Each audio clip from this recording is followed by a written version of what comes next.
No, Nikita, David Crockett was there, Oh obviously. yeah. How was David? Yeah. Man, I love seeing him on there. He was great, man. Great.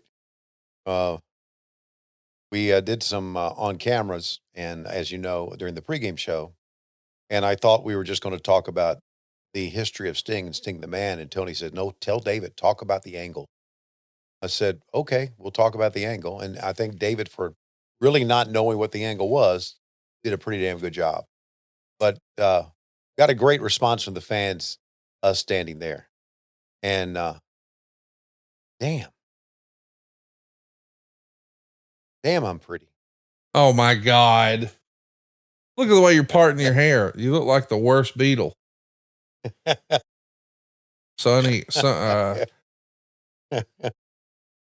got to fix that hair. I got to do something with it. There's on the top, there's a gray patch now, which has bummed me out, but I guess eventually, there's a stinger splash. I The missed one. stinger splash. Yes. Okay, here we go. We Is still he got a going to lot do of it? time left in this one. I think they do Yeah. post match interviews in this too, if I recall. Oh, okay. So this is just a few months before Flair wins the WCW World Title from Vader. I know what you're thinking. Wait a minute, he came out with the big gold belt. Yeah, this is the era where we're doing two belts. Hmm. Didn't last long, No. but the big gold belt always felt more important than the other belt to me. I don't know why. Maybe because it was their first. Maybe because it was bigger.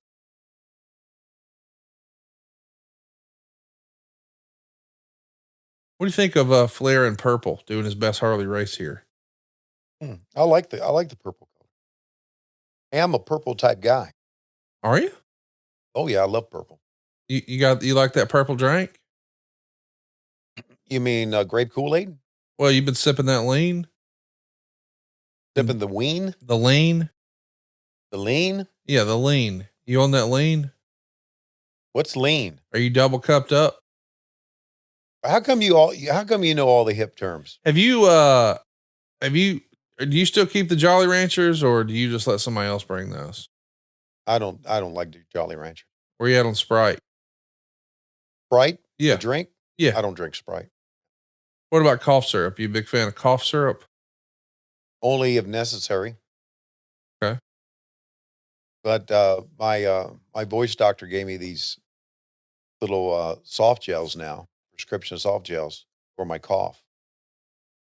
I have to take the cough syrup. Hey, tell me about that devil's dick you were sucking on backstage in Huntsville. Can you tell me about that? The devil wasn't there, thank God. No, I'm saying you were walking around with this pipe apparatus hanging out your mouth before you went out and did the show. No, that was a whistle, okay? Okay. And that whistle I would blow, telling wrestlers, "Fucking up, go back to your locker room. Got you finished? Good. Shut the fuck up." Things like that. I don't think if you notice or not, I like to have a good time backstage. I did Uh, notice that. yeah, and I've got to have a good time backstage because if not, I'll go insane. Yes. So, and I say that. Listen, I say that because not because I don't like my job, because I love my job, but I say that just because it is quite a task to get television off running. Oh It man. is.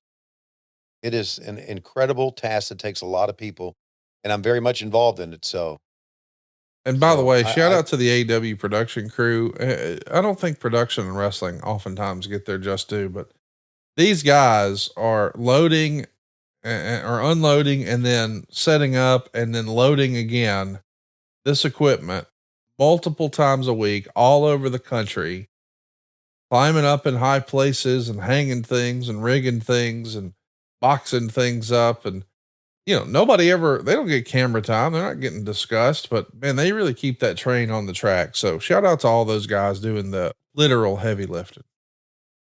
I think I agree. I'm amazed what they accomplish in the short period of time. Great move by Flair that time to move out of the way. Boy, and I Sting hit that top rope hard, boy.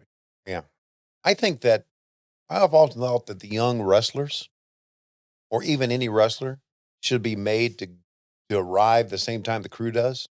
Just hang out the entire time. Just watch them put that together.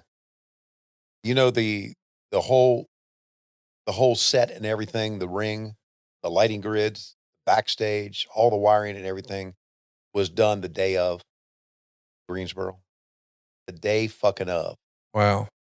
It's what we call a same day load in. And it was done that way, I think, because Trump had a rally in Greensboro Coliseum the day before. Oh, I didn't know that. Yeah, I believe that's what it was. But the Greensboro Coliseum was not available to load in the day of. And sometimes, if there's nothing in the venue the day before, we can do the day before, which always makes everybody's life a lot easier. But same day load ins are tough. So, yeah, congratulations to all those guys who put in the work. Now, I like this. Flair turns and tells somebody in the crowd to shut up. That's a classic Flair. Tony, as we've been recording this morning, it's come out, and I just shared this news with our producer Dave Silva. But Yeah. it's just come out what Sting has been up to in his retirement. You know, sometimes when you win the Super Bowl, we hear about guys saying, "Hey, you won the Super Bowl. What are you going to do now?" "Oh, I'm going to Disney World."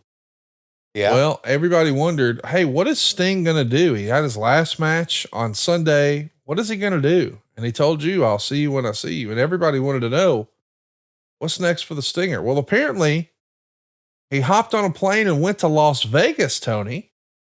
I didn't know that was something that Sting was into, but I guess he is.